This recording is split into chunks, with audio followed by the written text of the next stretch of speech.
वस्तुस्थिती आहे, पण त्या वस्तुस्थितीवर दुर्लक्ष करायचं माझ्या मुद्द्याचे असं आहे. नक्की सुषमाजी येते तुमच्याकडे, कारण प्रकाश महाजन आणि गुणरत्न सदावर्ते देखील आहेत. ऍडव्होकेट गुणरत्न येते सुषमाजी, मी याच मुद्द्यावर येते, कारण तुमचे 2 वर्सेस 2 असं इथे या ठिकाणी आहे. त्यामुळे गुणरत्न सदावर्ते मी तुमच्याकडे येते, काय विचारू तुम्हाला? तुम्ही तर म्हणताय की who is this Raj Thackeray?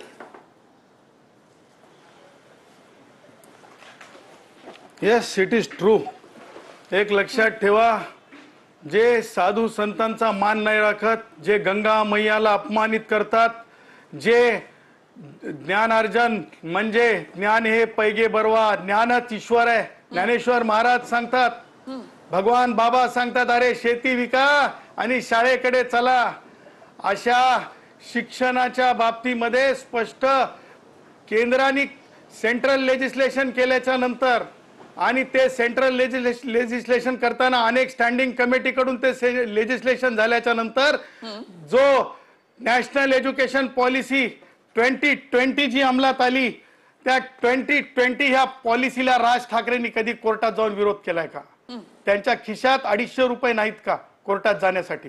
त्याचबरोबर राज ठाकरे, उद्धव ठाकरे, मला हे सांगायचंय, केशव उपाध्यायांनी खरं तर मीटिंगचा क्रमांक सांगून टाकायला पाहिजे होता, पण TV9च्या माध्यमातून मी मीटिंगचा क्रमांक सांगतो. 98 नंबरची ती मंत्रिमंडळाच्या निर्णयाची बैठक आहे. उद्धव मुख्यमंत्री आहेत. सांगायचं तात्पर्य हे की नाही, डबल ढोल आहेत. आमच्या गुराख्यांच्या भाषेत सांगायचं झालं तर काल राज ठाकरेंनी खोटारडेपणा केला. पत्रकार परिषदेत सांगितलं की नॅशनल एज्युकेशन पॉलिसीमध्ये कुठेच म्हणे त्रिभाषा सूत्राच्या संदर्भात लिहिलेलं नाही. मला आज महाराष्ट्राला सांगायचंय आणि राज ठाकरेंना सांगायचंय, पॅराग्राफ नंबर 4, 4.11, 4.12, 4.13 स्पष्ट आहे. मला एवढं सांगा, प्रत्येकाला अभिव्यक्ती स्वातंत्र्य आहे, प्रत्येकाला मत मांडण्याचा अधिकार आहे.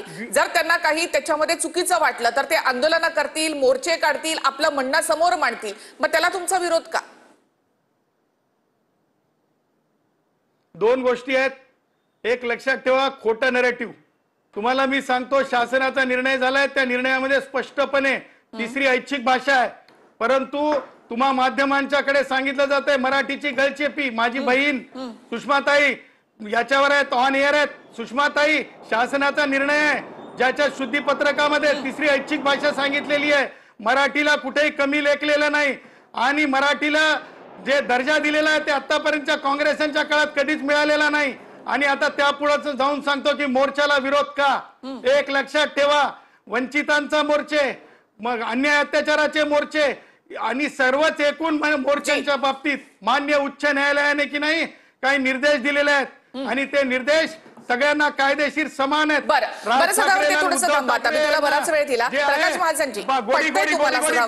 ऐकून घ्या नाही ऐकून घ्या, मला उत्तरच देऊ द्यायचं नाही तर मग काय अर्थ आहे निखिल?